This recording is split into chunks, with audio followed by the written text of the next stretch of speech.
আচ্ছা এইটো চেণ্টাৰটো কি আছে? নগাঁও বালিকা প্ৰাথমিক বিদ্যালয়। শুনিছোঁ আপোনালোকে ভোট দিবলৈ আহিছিলে, কি হ'ল? ভোট দিব নাপালোঁ, আমাৰ হেৰি লিষ্টৰ পৰা নাম কটা গৈছে। তাৰপিছত সুধিলোঁ গাঁওবুঢ়াক কোনে কাটিছে, তাৰপিছত তেওঁ ময়ে কাটিছোঁ। তাৰপিছত তেওঁ সুধিলোঁ আমাক জনাইছিলে নেকি, আমাকতো কোনো ইনফৰ্মেশ্যনে দিয়া নাই। তাৰপিছত না ফোন কল কৰিছে, না ইনফৰ্মেশ্যন দিছে, একো ইনফৰ্মেশ্যন নোহোৱাকৈ তেওঁ আমাৰ নামকেইটা কাটি দিছে। আৰু অথচ আমাৰ ঘৰ ইয়াতে নগাঁৱতে আমাৰ ঘৰ। আপুনি ক'ৰ পৰা আহিলে? মই মঙলত বিয়া হৈছোঁ, মাৰ ঘৰ ইয়াতে, কিন্তু মোৰ মই মানে ইয়াতে ভোট দিওঁ বিয়াৰ পিছৰ পৰা দিয়ে আছোঁ এতিয়ালৈকে। আৰু আজিও আহিছিলোঁ সেইটো কাৰণে ভোট দিব। আহি ইয়াতে গম পালোঁ। আপুনি আগে গম নাপালে? নাই, মোক একো জনোৱাও নাই।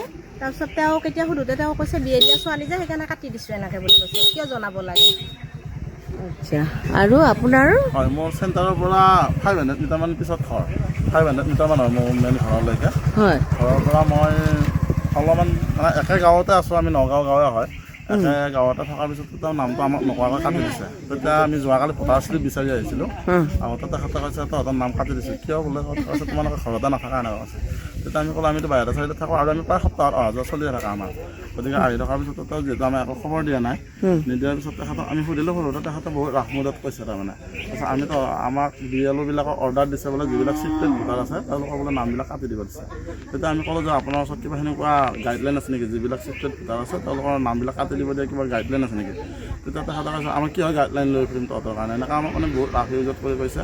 আৰু আমি আহিছিলোঁ তেখেত চেণ্টাৰলৈকে আহি তেখেতে বহুতবাৰ আলোচনা কৰিবৰ কাৰণে মাতিছিলোঁ, তেখেত অহা নাই। বহুত দেৰিকৈ আহি উঠি তেখেতে আমি প্ৰিজাইডিং অফিচাৰসকল তেতিয়া কালি বস্তুবিলাক ৰেডি কৰি থাকোঁতে আমি কথাখিনি পাতিছিলোঁ।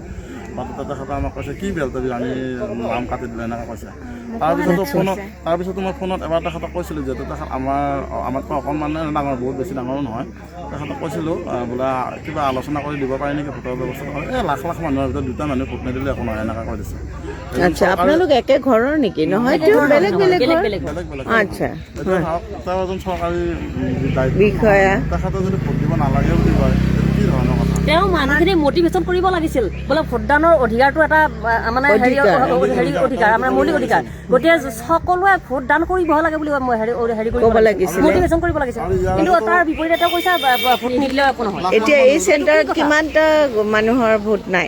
মোটামুটি 20 জন। বাপৰে, 20 জন মানৰ কাটিয়ে দিছে। তেখেতৰ কথাটো আপুনি চাব, তেখেতে আমাৰ 2জন আৰু ভোটাৰ আছে, লভিতা ডেকা আৰু ৰামেশ্বৰ ডেকা বুলি। তেখেতসকল গুৱাহাটীত থাকে, কাম কৰে, তেখেতসকলে প্ৰাইভেট কাম কৰে। তেখেতসকল ভাড়া থকা, তেওঁলোকৰ চৰকাৰৰ পৰা ঘৰো পাইছে, অথচ তেওঁলোকৰ নামটো কাটি দিছে। কিন্তু তেখেতৰ ভাইক গুৱাহাটীত আজি 8 বছৰ 9 বছৰ ধৰি আছে, তেখেতৰ ভাইকৰ নামটো কাটা নাই।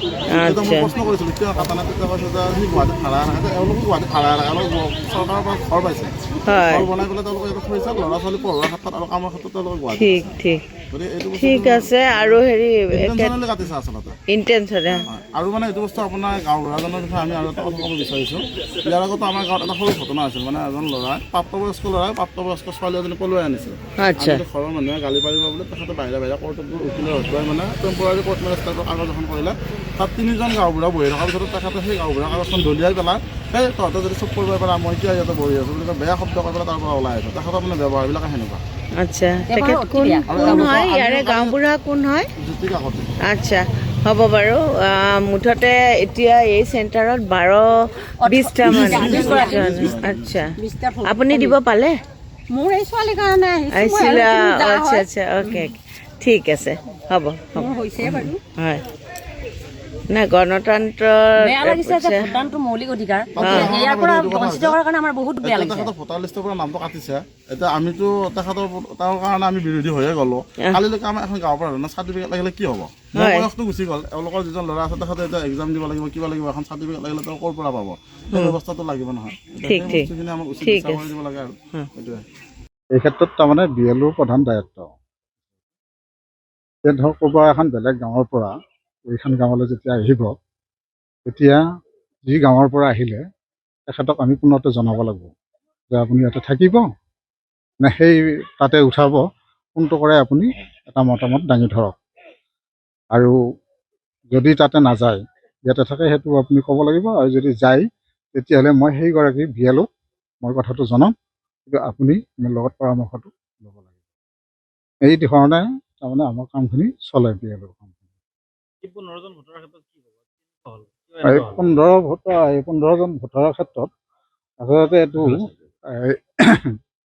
আমাৰ BLO গৰাকীয়ে তেখেতে কথাটো জানিব লাগিছিল যে আনগৰাকী BLO যিখন গাঁৱত যাব তেওঁকো কথাটো ক'ব লাগিছিল যে এওঁলোকৰ নামটো ইয়াতে কৰ্তন কৰি দিলে আপুনি তাতে তেওঁলোকৰ লগত যোগাযোগ কৰিব বা যোগাযোগ কৰিব বুলিয়ে মই আকৌ পোনপটীয়াকৈ তেখেতসকলৰ লগত যোগাযোগ কৰিব লাগিব। তেওঁলোকে আকৌ ফৰ্ম 8খন ফিল আপ কৰি হওক বা 6খন হওক, নতুন হ'লে 6 হ'ব আৰু ট্ৰান্সফাৰ হ'লে নগাঁও হেয়াৰপাৰা ৰাইট চাইডৰ যিটো অংশ, এই অংশত 15জন ভোটাৰ নতুনকৈ অন্তৰ্ভুক্ত আহিছিল, তেওঁলোকে স্থানান্তৰিত হৈ আহিছে।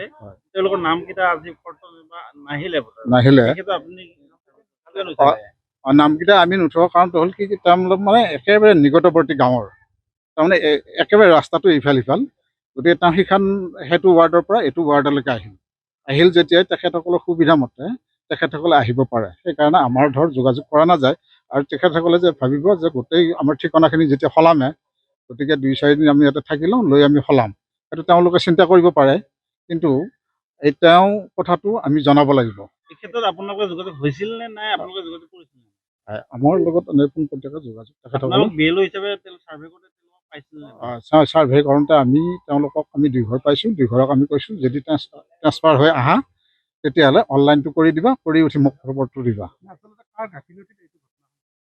মানুহ 15জন বঞ্চিত হ'ল, কাৰ কাৰণে হ'ল? আচলতে এই যিকেইজন ব্যক্তি আছিলে তেখেতসকলৰো অকণমান গুৰুত্বটো কমি থাকিলে। তেখেতসকলে তাৰমানে আমাৰ গাঁৱৰ পৰা আমাৰ চাৰ্ভে BLO হিচাপে আমাৰ প্ৰধান দায়িত্বটো হ'ল কি, আমি গোটেই গাঁও যেতিয়া চাৰ্ভে কৰিম তেতিয়া আমি আমাৰ গাঁৱৰ পৰা যদি বেলেগ গাঁৱলৈ উঠি যায় তেতিয়া আমি তেখেতসকলক কথাটো কওঁ, আপোনালোকৰ পৰিয়ালটো মঙলদৈত আছে, আমি কাটিম। বুজিছোঁ, BLOৰ দায়িত্বটো আমাক ক'ব নালাগে। আপোনাক মই সুধিছোঁ যে আন এটা চুবুৰীৰ পৰা আপোনাৰ চুবুৰীলৈকে মানুহজন স্থানান্তৰিত হ'ল, আপোনালোকৰ দায়িত্ব আছিলে নাই যে BLO হিচাপে তেওঁলোকৰ নামকেইটা ভৰোৱাৰ ক্ষেত্ৰত আমাৰ দায়িত্ব আছে, কিন্তু তেখেতসকলে আগভাগ ল'ব লাগিব। আমাৰ যিটো দায়িত্ব যে আপোনালোক আহিব নে নাহে, যদি আহে আপোনালোকে অনলাইনটো কৰক। তেওঁলোকে অনলাইনটো কৰিব লাগে। তাৰপিছত নহয়, আমাৰ তাৰমানে তেখেতসকলে যেতিয়া অনলাইন কৰিব বোলে আমি ইয়াতে আহিম, আমি অনলাইন কৰিছোঁ, তেওঁলোকে ক'ব যেতিয়া বোলে অনলাইন আমি কৰিলোঁ ইয়াতে অহাৰ কাৰণে, তেতিয়া আমাৰ গোটেই কামখিনি আমি শেষ কৰি দিওঁ। এতিয়া BLO হিচাপে আপোনাৰ পৰা জানিব বিচাৰিছোঁ, যদি আপুনি তেওঁলোকৰ পৰা সঁহাৰি নাপায়, যদি তেওঁলোকক আপুনি অন্তৰ্ভুক্ত কৰিব নোৱাৰে, আগৰ ঠাইত তেওঁলোকৰ নামটো থাকিব লাগে নে? তেওঁলোকৰ আগৰ জেগাত নামটো থাকিব লাগে। তেওঁলোকৰ আগৰ ঠাইত নামটো নাই, কাটি গ'ল, তাৰ কাৰণে তেওঁলোক জগৰীয়া নে কোন জগৰীয়া? পোনপটীয়াকৈ তেখেতসকলক জগৰীয়া কৰিব নোৱাৰি। আমাৰ BLOৰ গাতো অকণমান দায় আছে সেই ক্ষেত্ৰত, কাৰণ আপুনি যিহেতু এটা ঠাইত যাব, গতিকে আপোনাক আমি কথাখিনি কোৱা আমাৰ দৰকাৰ।